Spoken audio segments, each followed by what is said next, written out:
নমস্কার। আগের দিন আমরা lungs oriented muscle and joint exercise করেছিলাম, যেটা পুরোটাই আপার বডি এক্সারসাইজ ছিল, কোমর থেকে মাথা অবধি। আজকে আমরা লোয়ার বডির এক্সারসাইজ করব।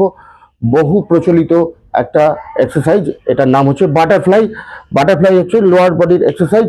দুটো পায়ের পাটাকে এইভাবে মুখামুখি জয়েন করব। লোয়ার অ্যাবডোমেন, আপার অ্যাবডোমেন এবং চেস্ট মাসলকে টান করবো, মেরুদণ্ড সোজা টান করবো, হাত দুটো এইভাবে লক করে গ্রিপ করব। খেয়াল রাখতে হবে যেন গোড়ালি দুটো তলপেটের কাছাকাছি এসে যায়, জোর করে নয়, যতটা সম্ভব আসে। এবার এটা আমরা 20 বার করব। স্টার্ট। 1 2 3 4 5 6 7 8 9 10 11 12 13 14 15 16 17 18 19 20। রিল্যাক্স। আমরা ধীরে ধীরে এটা থেকে রিলিজ হয়ে যাব। এবার একটা জিনিস খেয়াল রাখতে হবে, এটা করার সময় আমরা কতবার করব? 20 বার মিনিমাম করব। এবং 20 বার করার পর এইটা এক সপ্তাহ চলবে।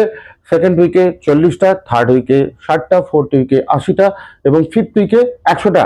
অর্থাৎ 100টা মিনিমাম করতেই হবে। এই 100টার কম যদি করি আমরা, তাহলে কোনো ফল পাবো না। এটার বেনিফিট কি কি আছে? ছেলেদের ক্ষেত্রে পোস্টেড গ্ল্যান্ড, মেয়েদের ক্ষেত্রে ইউটেরাস, এই জাতীয় যত সমস্যা আছে তার সমাধান হবে।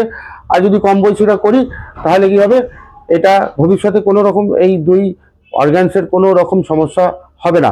লিমিটেশন, এটা কারা কারা করবে না? যাদের লোয়ার ব্যাক পেইন আছে, স্পন্ডিলাইটিস আছে, নি পেইন আছে, এই রকম যারা মানুষ আছে, তাদের জন্য এটা করা উচিত নয়। তাহলে হিতে বিপরীত হতে পারে, ব্যথা বেড়ে যেতে পারে। আমরা মিনিমাম 100টা যদি এটা রেগুলার করতে পারি, তাহলে শরীর অনেক ফিট হবে। আমাদের যে আর লোয়ার অ্যাবডোমেনের ফ্যাট, সেটা রিডিউস হবে। থাইয়ে ফ্যাট থাকে, থাইয়ের ফ্যাট রিডিউস হবে। আমরা শরীরকে অনেক ফিট করতে পারবো, অ্যাক্টিভ করতে পারবো। আসুন আজ থেকেই এটা আমরা শুরু করে দিই।